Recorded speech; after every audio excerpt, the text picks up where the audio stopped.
Hello, welcome back to Hazel Jane Tarot, and today we're going to talk about one of my favourite new oracle decks, and that is the African Goddess Rising Oracle. The deck is by Abiola Abrams and the art is by Destiny Powell. So this deck is described as a goddess deck that includes revered deities, matriarchal spirits, supernatural creatures, and regal ancestors, reflecting the multidimensional nature of traditional African spirituality. So I was first drawn to this deck because of the beautiful art, and that is one of the things that obviously I'll show you and we'll talk about today, but there's a lot more to this deck, and it was a fantastic reader for me all through the month that I used it. Now, obviously, one of the really special things about this deck is that it is a deck that features entirely divine feminine figures from African countries and also from the African diaspora.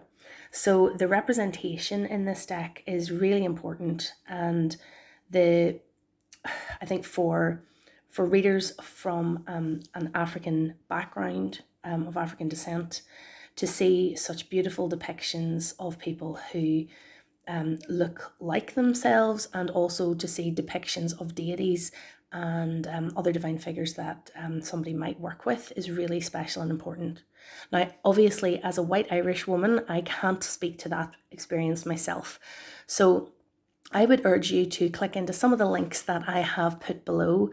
Especially, I really enjoyed Shamanic Arawak Priestess's walkthrough of this deck, where she shares some of her joy and excitement at seeing these particular figures depicted.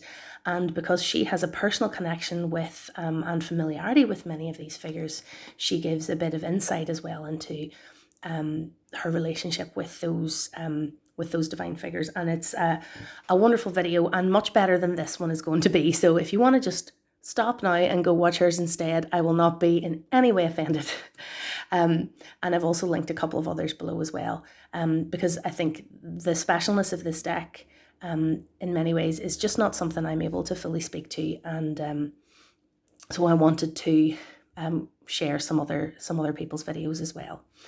What I can sort of speak to more is just what this is like as a goddess deck to work with, when many goddess decks include goddesses from lots of different parts of the world. Like, for example, this deck by Hrana Janto and Amy Sophia Marashinsky, which is the Goddess Oracle. This is a really popular oracle deck, and it's one that I enjoy, and it has goddesses and divine female figures from lots of different traditions. Like, for example, here we have Oya. Oya is in the African Goddess Rising deck as well, but we also have, figures from lots of different parts of the world. So when I work with a deck like that, everybody, I guess, will work with a deck like this slightly differently. So I'm going to just flick through and show you some of these cards as we're talking, so you can see just how beautiful the art in this deck is. Destiny Powell has done an amazing job. I love bright colours. I love vivid colours. I think I've shown you the first a few already. I love bright colours, and the colours in this deck are gorgeous. I also love the rounded sort of quality of the line work. They're so vivid. Like, this is just totally my cup of tea in terms of art. And I have a little easel where I display the cards that I pull. So I was using this, I pulled a card at nighttime from this deck, and then I had it on display sort of throughout the next day, and then I pulled a new card at nighttime again. And they're just gorgeous to look at. Now, this is one of the cards that really struck me. I didn't pull this card during the month, but look how beautiful this is. So I don't know anything really about Iset, this figure that's depicted. But when I look at this image and I see the keyword surrender, and I see a beautiful mother just relaxed, breastfeeding her child, and it really makes me think about how to feed a child to feed a baby, you have to surrender. You have to just be available to your child when they need you. You have extended periods of time where you're just sitting or lying and feeding. And this is just such a perfect image of surrender. Like, it really speaks to me, I suppose, having had that experience of breastfeeding a child. And I know I've said this before on my channel, when I see depictions of breastfeeding, it always just really hits me, because there aren't a lot of depictions of breastfeeding in my culture. So this is just beautiful. So anyway, the cards are gorgeous, just absolutely beautiful. The figures depicted are beautifully drawn, but the scenes are gorgeous. It's just a lovely, visually, it's just a lovely deck. So when I'm using a goddess deck like this, that's outside of my personal tradition, like something like the Goddess Oracle, which covers the whole world, or this one, which focuses on African and African diaspora divine feminine figures.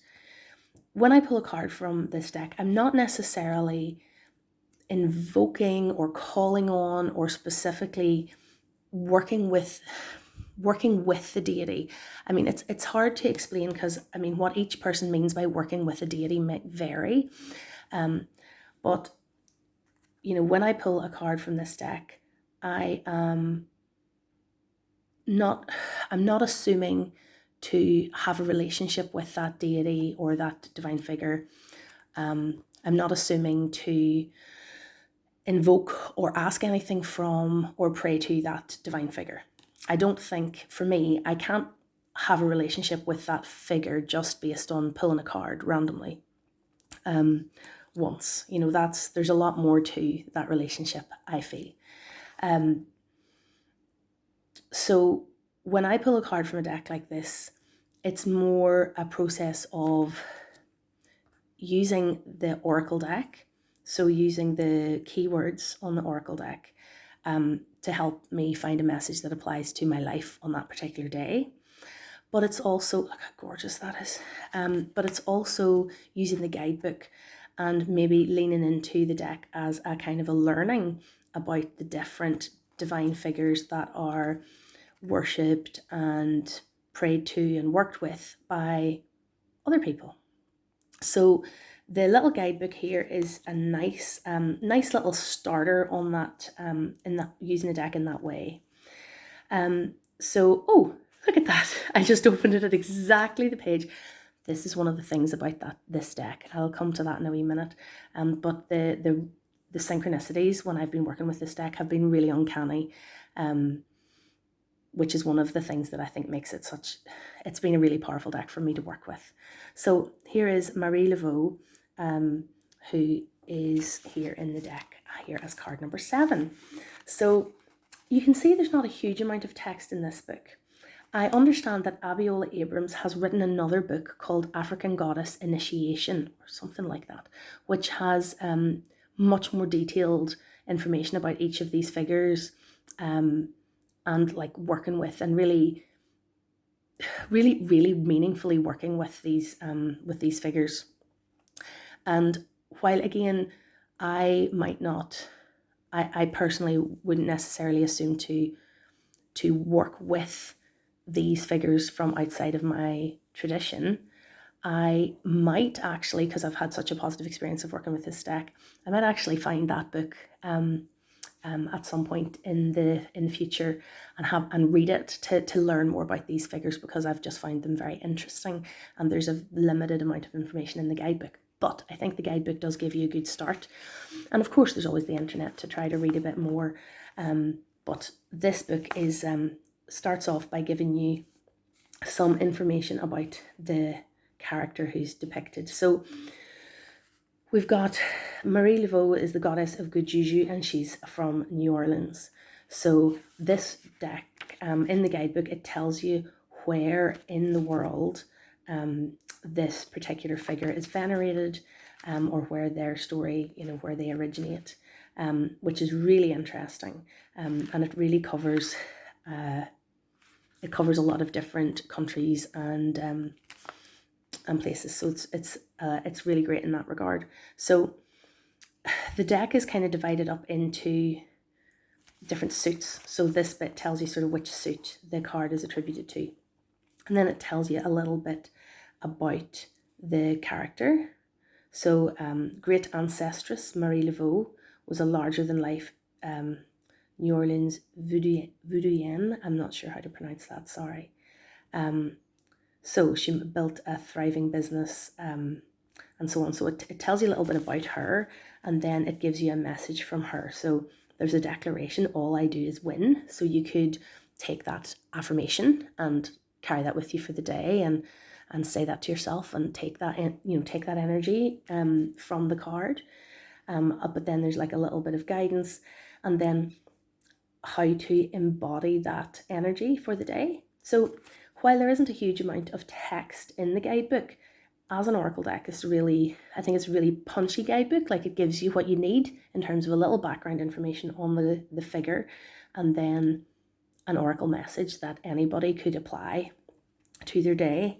But as I say, if you want to go deeper with the actual goddesses and other divine figures that are depicted, like the ancestors and so on, it's the Abiola Abrams' other book, African Goddess Initiation, would be a good place to start.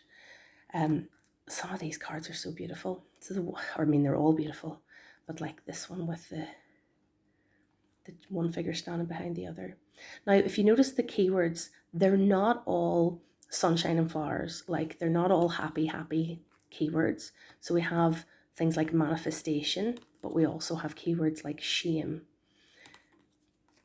giving and receiving, live out loud. Look at that. Oh, the colors are so beautiful. And, but then we have Oya. There's Oya, who we saw before in the other oracle for storms. So, yeah, self-sabotage and pleasure. So we have a real range of keywords, which I think, again, makes this a really fabulous deck to work with. So it's not all soft and gentle, holding your hands. It's quite confrontational at times, although the messages in the guidebook help you to take that maybe slightly more confronting keyword and turn it into something that's positive and actionable for your life. This card is so beautiful. This is one of my favorites. It reminds me of a cross between the High Priestess and the Empress in the tarot, like the way she's seated between the two pillars, but she's just surrounded by abundance. So again, then I would use the little guidebook to look up and learn a little bit more about Ayazan and who she is. So it's just a gorgeous deck. This figure here, I was fascinated by, and in the guidebook, let me share with you what it says about this figure. So Maulisa is a god and goddess of cosmic power from Benin, and it says Maulisa is the force of mother, father, god, goddess. Mau is the moon, the divine feminine, and Lisa is the sun, the divine masculine, and they came together during a fawn eclipse to create cosmic power. So that's just such an interesting and beautiful god, goddess figure to read about, to learn about. So obviously some people working with this deck, they'll actually be maybe more thinking about working with some of these figures, praying to them, asking for guidance from them in a more sort of specific and sort of, like, for example, I work with Bridget, who's an Irish goddess from my tradition, and the way I would work with Bridget is different from the way I would work with a goddess from a goddess deck like this, in that Bridget I have a long-standing relationship with over many years, and I don't want to go into too much detail, but it's, I hope you understand what I mean, is that as no disrespect to these divine figures, it's more a sense out of respect for these figures that I can't sort of assume to work with all of them. If you know what I mean, it's more learning about them and getting the messages from the deck, if that makes sense. Anyway, these are the cards I pulled during my month working with this deck, and this is what I mean about the amazing synchronicities of this deck. I used this for a month, and these are the only cards that I pulled within the month. Now, statistically, that seems to me, that's a lot of repetition. Now, some of them I only pulled maybe once. So this Urzuli Dantor I pulled once, Oshun, Queen Mother Nanny. I think some of these, those were the ones I only pulled once. And then some of these other cards I pulled multiple times. So the Seven Sisters Creativity, Tituba Feeling Safe. This beautiful card, I'm not sure how to pronounce the name. Speak Up, the Wounded Healer. I think I only got that one once. Nana Baluku, this card for Seasons. This is the number 1 card in the deck, and this was the card I pulled for the first 2 or 3 days pulling cards from this deck. I got the number 1 card every day for 3 days. This card was really powerful for me. Shine. I had an event that I had to attend where I would have to be seen in front of others. And I suppose it's hard without going into details. But basically I had to do something where I was having to put myself out there, and I was normally wouldn't feel nervous about something like that, but on this particular day I was really not sure whether to go at all. I was considering cancelling, and this was the card that I pulled. And I also pulled some cards from a tarot deck, which gave me, I got like the Queen of Wands or something, which is like, yeah, go do it, go get up on that stage. That kind of messaging is what I associate with Queen of Wands. And the messages really reinforced each other. So this card really spoke to me on that particular day. I also got this card a number of times, Allah Grief. And I had also been through the month of January. I got the Three of Swords from the tarot a lot as well. And both cards again seem to speak to each other from different card pulls, different readings about dealing with how I manage stress, how I manage difficult moods and so on. But yes, I mean, it's such a beautiful card, but it was quite challenging in its message. And another one that I pulled several times is this gorgeous, gorgeous card. This is maybe my favorite in the whole deck. Asaya Joy.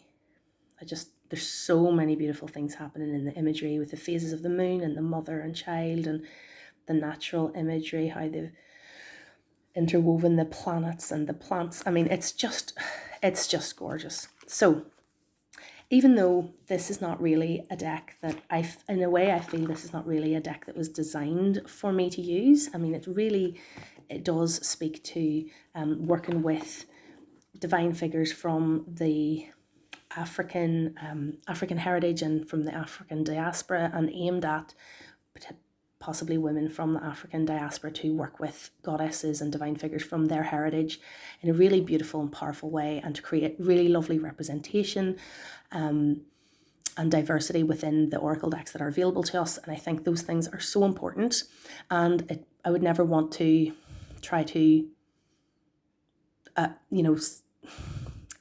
the way I use this deck, I feel it's maybe not as important as those things, okay? But I also think it's important that a deck like this can be, anybody can use it. I've used it very powerfully. I find it's really, the messages came through so strongly that I feel like it's one of my favorite oracle decks now. And I want to keep using it. And possibly as I keep using it, some of these goddesses will persistently make me want to learn more about them. But at the moment, this is just a really lovely oracle deck that I think anybody can work with successfully. So I know a lot of people, when I posted on my Instagram, also said that they loved it and worked with it. And I hope that if you were curious about this deck, that you could, maybe had your curiosity whetted a little more to check this out. So this is a mass market deck from Hay House, so it's pretty easy to get. And I think it is important to support decks like this as well, so that mass market publishers from Hay House see that there is an appetite and a real market out there for beautiful decks like this that reflect African spirituality and people of African descent. So thank you for watching, and I'll see you again soon. Bye.